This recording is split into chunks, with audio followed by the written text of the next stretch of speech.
Start. আসসালামু আলাইকুম ওয়া রাহমাতুল্লাহি ওয়া বারাকাতুহু। Good afternoon. ভারতবর্ষের প্রত্যেকটা নাগরিকের কাছে আমার একটা প্রশ্ন। আমাকে দেখে হয়তো আপনাদের মনে হচ্ছে যে আমি একজন মুসলিম, মাথায় টুপি আছে, মুখে দাড়ি আছে, পাঞ্জাবি পরে আছি, আমাকে দেখে একটা মুসলিমই মনে হচ্ছে, কিন্তু আমি একজন ভারতীয় মুসলিম। তো আপনাদের কাছে আমার যেটা প্রশ্ন,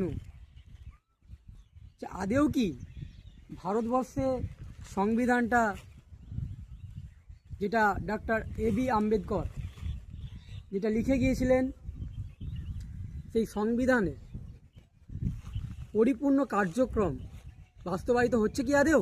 আমার কাছে একটা প্রশ্ন। আমরা ভারতবর্ষে মুসলিম সমাজ সংখ্যালঘু, এটা বলার কিছু নেই, আপনারা তথ্য পেয়ে যাবেন।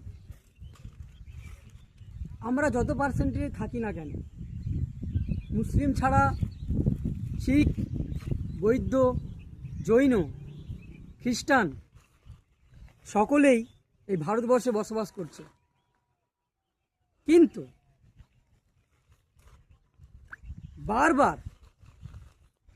বারবার এই সরকার এবং কিছু উগ্রবাদী সংস্থা, সংগঠন, তারা কেন বারবার আমাদের এই মুসলিম জাতির উপরে টার্গেট করে বারবার কেন তারা আমাদেরকে হেনস্থা করছে এবং আমাদের ফান্ডামেন্টাল রাইট এবং সাংবিধানিক যে আমাদের অধিকার, সেটা বারবার কেন আমাদের থেকে কেড়ে নেওয়া হচ্ছে? প্রশ্ন এটা আমার কাছে, আপনাদের কাছে।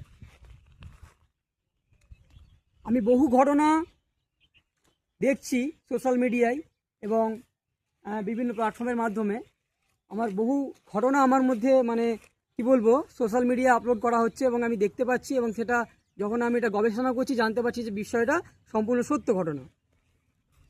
তো এখন আমি যেটা বলবো, আমি এতদিন ধরে দেখছিলাম ঘটনাগুলো, এতদিন ধরে আমি সহ্য করছিলাম, কিন্তু আর সহ্য করতে পারছি না।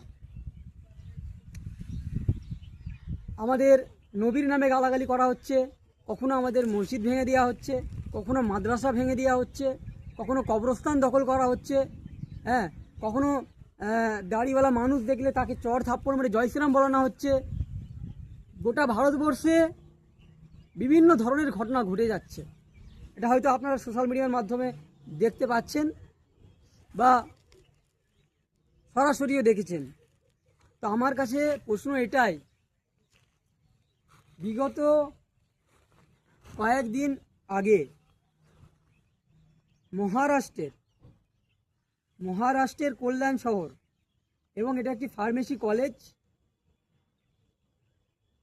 আইডিয়াল কলেজ, সেইখানে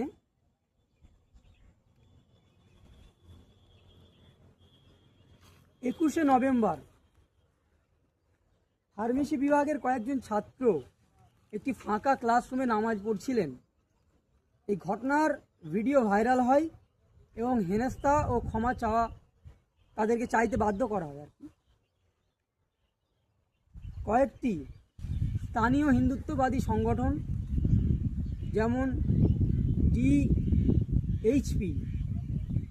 VHP এবং বজরং দল কর্মীরা কলেজে এসে প্রতিবাদ জানায় এবং তাদের রেশের মুখে পড়তে হয়। কলেজ কর্তৃপক্ষ ছাত্রদের ডেকে পাঠায় এবং ছাত্রদের হেনস্থা করা হয় এবং তাদেরকে কলেজ কর্তৃপক্ষ প্রতিবাদকারীর কাছে ক্ষমা চাইতে বাধ্য করা হয় এবং কিছু সংবাদ সূত্র অনুযায়ী ছাত্রদের কান ধরে রাখতে বলা হয়েছিল এবং শিবাজির মূর্তিতে, যেটা আমাদের সম্পূর্ণ শিরিক, কান ধরেটা তবু মেনে নেওয়া যায়, কিন্তু শিবাজির মূর্তিতে পা ছুঁয়ে ক্ষমা চাওয়ানো হয়েছিল। আপনারা জানেন যে আমাদের ইসলাম ধর্মে কোনো ধর্মমূর্তি আমরা মানি না।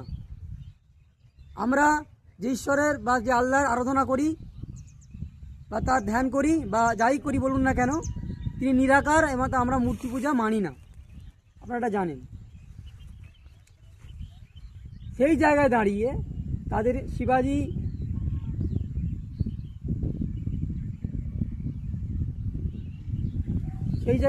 শিবাজি মূর্তির পা ধরে ক্ষমা চাইতে বাধ্য করা হয়। তাহলে আজকে ভারতের সংবিধানটা কোন জায়গায় এসে দাঁড়িয়েছে আপনারা বলুন তো। আমি কোনো ধর্মের মানুষকে ঠেস পৌঁছানোর জন্য, আঘাত দেওয়ার জন্য কথাগুলো বলছি না। আমাদের ধর্মীয়, আমাদের যে আইন, ভারতীয় সংবিধানের মধ্যে ধর্মীয় আইনের যে সমস্ত অধিকার আমাদেরকে দেওয়া হয়েছে সেগুলোকে খর্ব করা হচ্ছে। সেই জন্যে আজ আমার এই ভিডিও আপলোড করা। ভারতবর্ষে যেখান থেকে দেখছেন এই ভিডিওটা, আপনারা বেশি বেশি শেয়ার করুন এবং এই ন্যাক্কারজনক ঘটনা, নিন্দাজনক ঘটনা এবং এই উগ্রপন্থী সরকার, ধর্মবিদ্বেষের সরকার এবং অগণতান্ত্রিক পরিকাঠামোর এই সরকারকে উপড়ে ফেলতে আপনারা আগামী যে ইলেকশন আসছে তাতে আপনারা এতে সরব হন এবং আমাদের যে প্রত্যেকটা ধর্মের যে ফান্ডামেন্টাল রাইটস আছে, যেটা আমাদেরকে সংবিধান দিয়েছে, সেই রাইটস অনুযায়ী যেন আমরা আমাদের অধিকার আমরা যেন বুঝে নিতে পারি। আমাদের যেন বারবার এই যে সমস্ত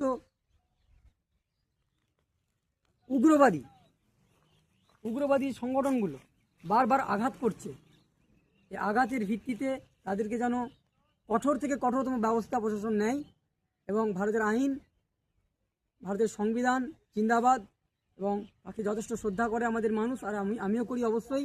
আমি সংবিধানের উপরে আস্থা রাখছি। এই বিষয়টিকে যেন ভালোভাবে পর্যবেক্ষণ করে দোষীদের সাব্যস্ত করে তাদেরকে যথাযথ শাস্তি দেওয়া হয়। খুদা হাফেজ।